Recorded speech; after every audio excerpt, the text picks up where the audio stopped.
Cruising is back, baby.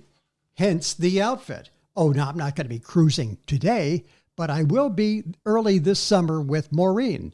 And we're looking forward to it. And if you've never taken a cruise before, this is the time to do it. Cruising is back, and it is back big time as we come out of pandemic. Everybody's been pent up. They want to get out. They want to do things. They want to go on a cruise.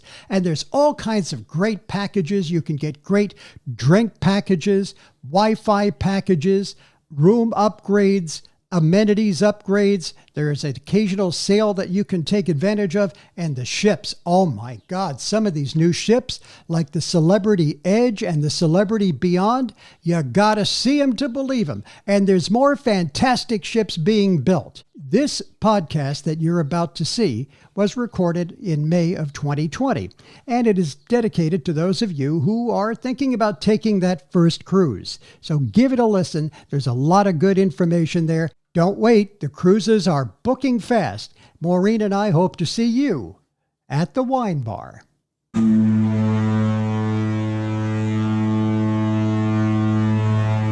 Maureen, come on. The ship is going to leave without you. Your ship sailed a long time ago, Pete. It's Cruisin' 101 coming up next.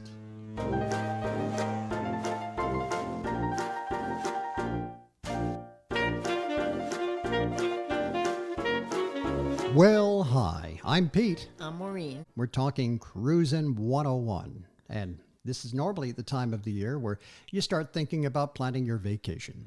And you might be thinking, should I cruise or not?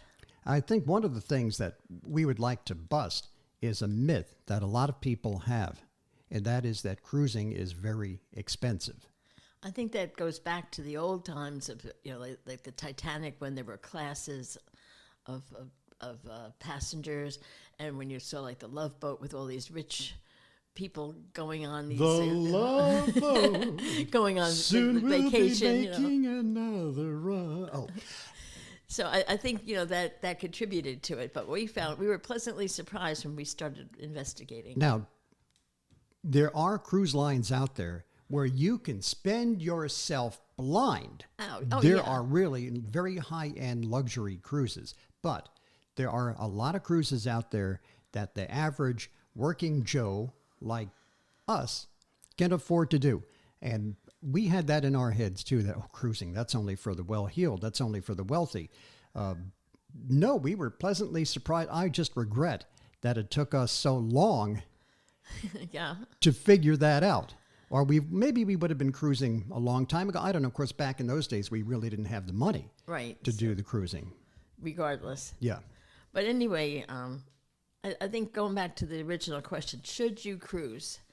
And I would say if you are very subject to motion sickness, or if you're extremely claustrophobic, maybe not. Although they have those things that you put behind, what is it, Dramamine? Some kind of a that patch. You stick it behind your ear, and it's supposed to be very helpful. Right.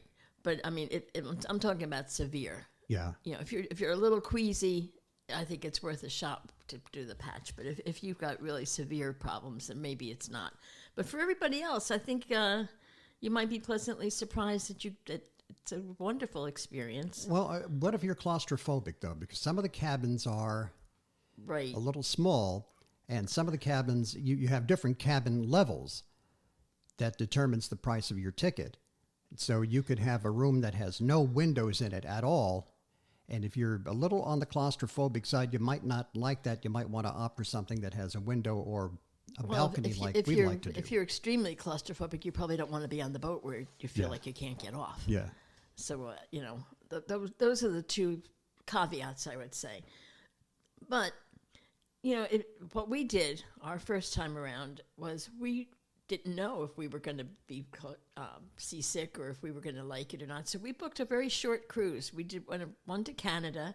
It was, I think, 4 days and 3 nights. 4 days, 3 nights. 2 stops in Canada, 2 ports of call. It was perfect. And we loved it. Yeah, we were hooked.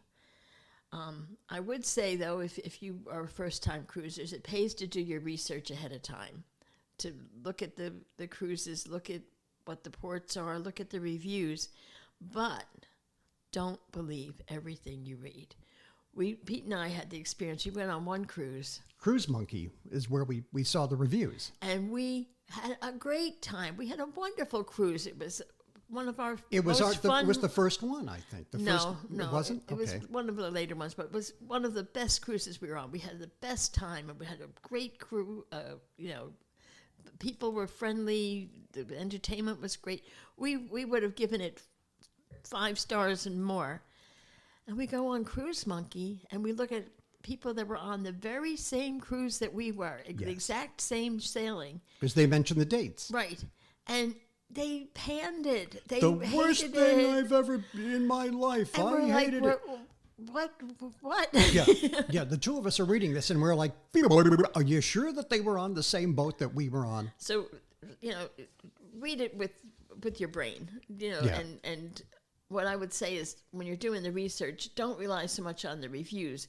Look at what the ship has to offer. Look at what the ports are. Those are the things that are more important than whether, somebody liked the food in the dining room. And I think that I would tend to side more with a positive review than a negative review, because sometimes people get stupid in terms of what they bitch about. And it's like, well, I didn't like the color of the plates that they had in the dining room. Yeah. And it's like, huh? What? Like that really doesn't make a difference. Yeah. That's what I'm saying. Look at the features of the boat. Look at what they have. Look at, where the ports are, what the excursions are, and decide if this is something you want to do. One of the things that you're going to need is a passport. Yes. Even if you're going to Canada now. Because when we first sailed, you didn't need a passport to do Canada. You needed it to go to Bermuda. But they didn't need it for Canada. Now, if you are leaving the United States, you've got to have that passport. And the passport makes it easier anyway. And it's easy to get. Yeah. But you might have to try ahead of time. Oh, yeah. Because Go it could months, take several months. Go months to get before the your passport. planned cruise. I would say 4 to 6 months. And with the COVID thing now and everything being shut down, it might even Yeah. be longer. Yeah. So time is of the essence. Although you can get it expedited, but it costs you a fortune. Also, make sure that you may or may not need vaccinations. Again, this is based on where you're going. If you're going to Canada, if you're going to Bermuda, if you're going to the Caribbean, I don't recall us ever having to No, have we never did. vaccinations. I think if you're going to Europe or somewhere more exotic, they may require that you get vaccinations. Absolutely. So it pays to check. What if you're mobility challenged? Well, that's me. Yeah. Ta-da. The first few cruises, I wasn't as mobility challenged as I am now. And I found that it was a lot of walking. And the ships are large. And if you're not used to that, that can really set you back.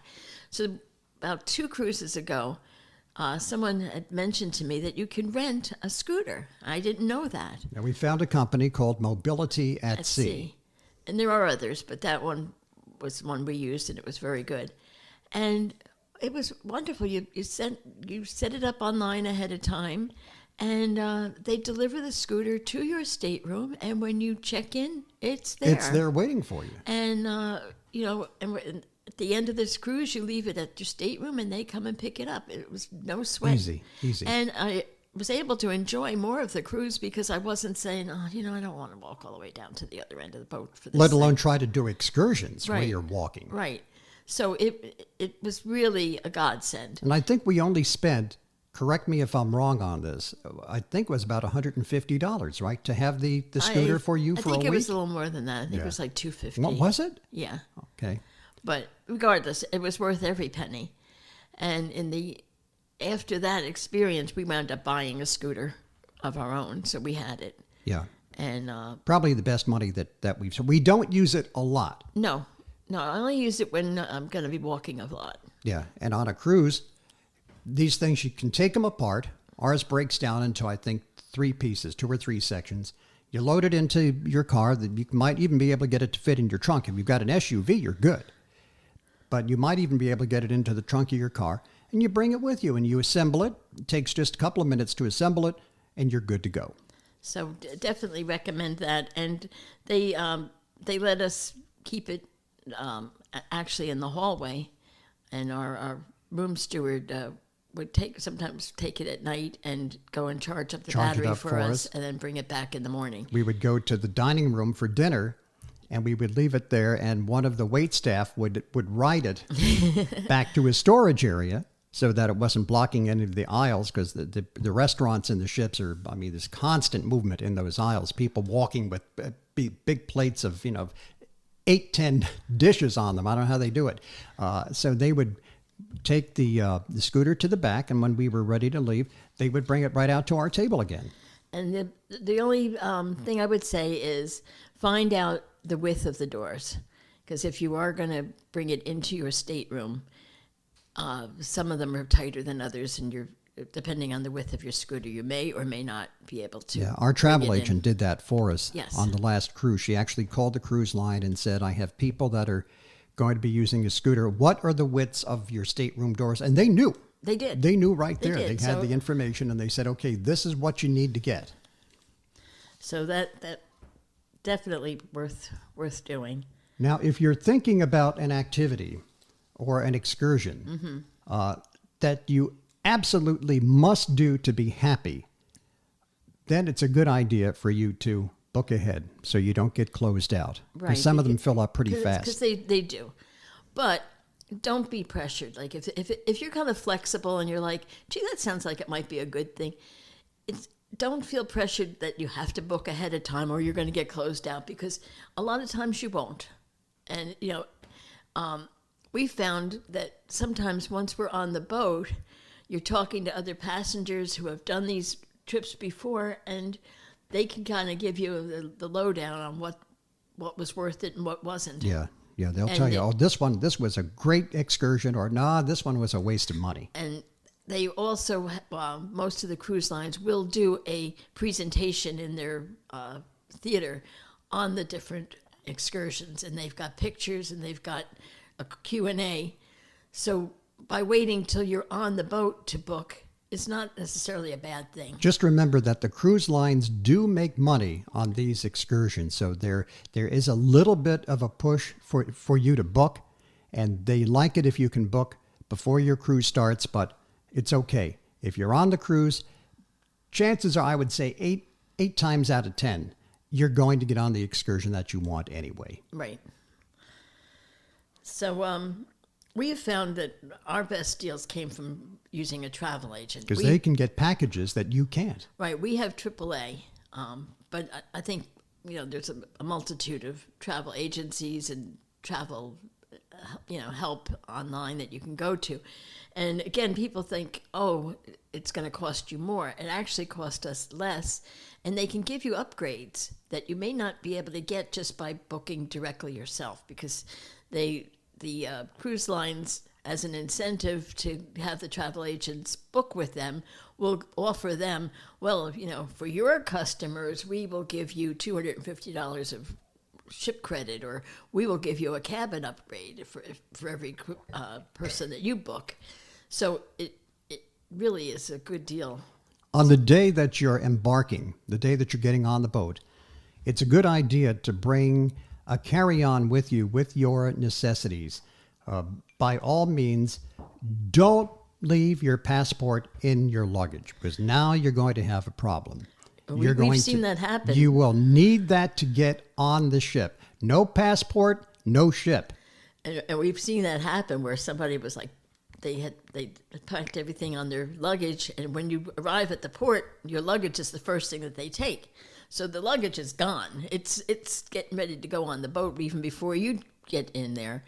And they were like, oh no, our passports, and they had to call in, I don't know what they had to call in the supervisor and the supervisor of the supervisors. I think they called home, and they luckily had a photocopy of their passport, and they faxed it, and it was a mess. Held up the line. So definitely make sure you have your passport. Now remember that your luggage sometimes doesn't get to your room. When you get on the ship, you get on right away now. I know when we sail out of Bayonne, the last time that we went, I don't think it took us 10 minutes to get from parking the car to on the ship. 10, maybe 15 minutes tops. Now, when you get to your room, and you're not going to get to your room right away, they're busy making up the rooms. You'll get to your room maybe an hour or so after you get on board, but your luggage may not be there for you. Maybe a few more hours before your luggage is ready. So make sure that if you're one of these people that wants to jump in the pool right away or start sunbathing up on the deck, you may want to have your bathing suits in with your carry-on luggage. And of course, it goes without saying, if you have medicine, prescription drugs, or anything like that that you are going to need, it's better to take it with you. Don't leave it in your luggage, because if it gets lost, you're screwed. I think one of the things that Maureen and I love about cruising is your vacation starts the minute you get on the boat. That's the best. You know, we're going to these exotic destinations, and yet our vacation starts, well, we live so close to the ports, our vacation starts within like 20 minutes after we leave home. Yeah, the party starts when you get on the boat. The Yeah. music's going, and buffets are serving. somebody will probably Bringing shove you a a drink. free drink in your hand. Probably the only free drink that you're going to have on that cruise, at least in terms of alcoholic beverages. Alcoholic beverages are extra. Now, they serve these drink packages that you can buy, but They tend to be very expensive unless you are going to be drinking a unless lot. you drink a lot. And I'm meaning a lot. It's really, we don't find it cost effective.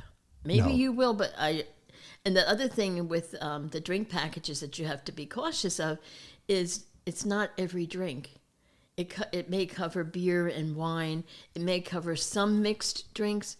But if you want their super Bermuda hurricane stormy sea fancy What cocktail if you're having like in like the whiskey pineapple or sours or something, Manhattans or something? Do you know if they cover those? those I think are covered. Those are covered. But if you have some of the fancy, the frozen margaritas and the pineapple thing with the umbrella, that may not be included. So be careful. And if you're only going to have one or two drinks a day, with Then your it dinner, doesn't pay to get. It's just as easy to just buy the drinks. Yeah. As is. Yeah, I think the most that we've had in a day is like 3, maybe 4 drinks tops, and that was on a good day. and that was and that would not bear out the cost of one of these drink packages. Now there are some drinks that are absolutely free, right? Yeah, and they also offer a soft drinks package too, if you want like soda, or if you're bringing kids along and they're going to want to be drinking sodas and stuff. But again, it can be expensive. So what we've found is on most of the ships you can get iced tea, you can get lemonade, some have fruit punch, and those are free. Those are free. All you They want. have like the dispensers at almost any of the eating venues. They have them at the buffets at the poolside, and you can just fill up a glass and get that for free. And So free if you're- coffee too, all the time. Right. So if you're not super picky that you need soda, if you just want something to quench your thirst, those things are free. Now here's something that you've got to know about tipping. When you go to the bar, they automatically build in a 15% tip. Don't make the mistake that I did early on, and I would make a 15-20% tip when I signed the check because I was adding a tip on top of a tip, and so that person got like a 35% tip for bringing me a drink. And we didn't realize that. Yeah. We thought it was getting a little expensive, and we're like, gee, what's up with that? And Then we looked at the tab and it was fine like, print. oh, okay, the 15% is automatically included. And you also have the option of paying a lot of your tips because you're going to want to tip your maitre d' and some of your wait staff and the steward who takes care of your room. You can set that all up in advance where Yes. they add a little bit onto the price of the cruise, but it tips everybody that basically needs to be tipped. Yes, so you don't have to be going for each one individually. That works out really well. Wi-Fi. What about the Wi-Fi? Well, again, we're not big Wi-Fi people. When we're on vacation, and we don't try We not actually to use turn a the lot. phone off. But if you are Wi-Fi needy, or you maybe some of you have to be connected for business reasons or whatever, Wi-Fi is offered, but it is expensive on the Very ship. expensive. So your best bet is to check with your phone carrier and see if there's anything that they offer, like a Wi-Fi hotspot or something like that, that you can even get a temporary thing for just the time that you're on the cruise. It's probably a whole lot cheaper than paying the cruise ship prices. And there's a lot of places that when you get on shore, like restaurants and different stores, gift shops, they have free Wi-Fi and you can log right on from there and it doesn't cost you anything. Right. You have to wait till you're in port. That's the only thing. Right. Because they actually block the Wi-Fi when you're on the ship. They have a way to block it, so you have to go through their system. And then once you get it out so far, you can't get it at all unless you're using the ship system. Dining room options, Maureen. Oh my goodness. Well, there are many. What you probably will want is the formal dining for your dinner, the formal dining room. The rest of the time, you probably will be content to go to the buffets or the different, the bars and things that they have, like poolside and all. But for dinner, you probably want a nice 4-course meal, sit down. And you've got options to choose from about your seating. Okay, so the options are, you can either pick a set time, like they usually have an early seating and a late seating. And this means that every day you will report to your dining room at a set time. You will sit at the same table and you will sit with pre-assigned other guests. Now that could be fun. We had some wonderful experiences with some delightful people, and we've had a few duds with people that are like 1 and 2 word answers and they just want to sit there and be kind of... So, how you doing? Where you from? Brooklyn. Yeah, so... Oh, okay. What do you do? I make deliveries. Okay. So, it's got its pluses and minuses. The nice thing with the prearranged seating, though, is that you always know exactly where your table is. You come in, there's no wait. If you report at the time you're supposed to do, you'll be seated right away. But if you want to do the other option, which is, I don't know what they call it, different things on different lines. Like it's kind of like on demand. You can just show up. Oh, you mean like freestyle? I think they call it freestyle on one of them. You can just show up, or you can call ahead and make a reservation from your room for a set time, and they will seat you at will. But the bad thing with that is that if it's a popular time, you could be waiting an hour or more for a seat. So take that with a grain of salt. The other thing, when we were talking about being off the boat, when you're off the boat and you're in the port, watch your time. Yes. Because they will leave without we you. We have seen it happen. They are not kidding. I always thought, oh, they wouldn't. No, they have to get out on time because they get fined. Right. If they are in port, if they don't get out of port on time, the cruise line has to pay a fee Big for that. fine. And we've seen people standing there on the dock with their arms in the air and the ship is pulling out without them. Yeah. So, sync your watches with your ship's time, and we always make sure we're back well within the time. We don't leave it to the last minute, but that's up to you. Yeah, that is a problem you do not want to have. And I'm Pete. And I'm Maureen. And that's it for now. Goodbye, God bless you, and thank you. Thank you for listening.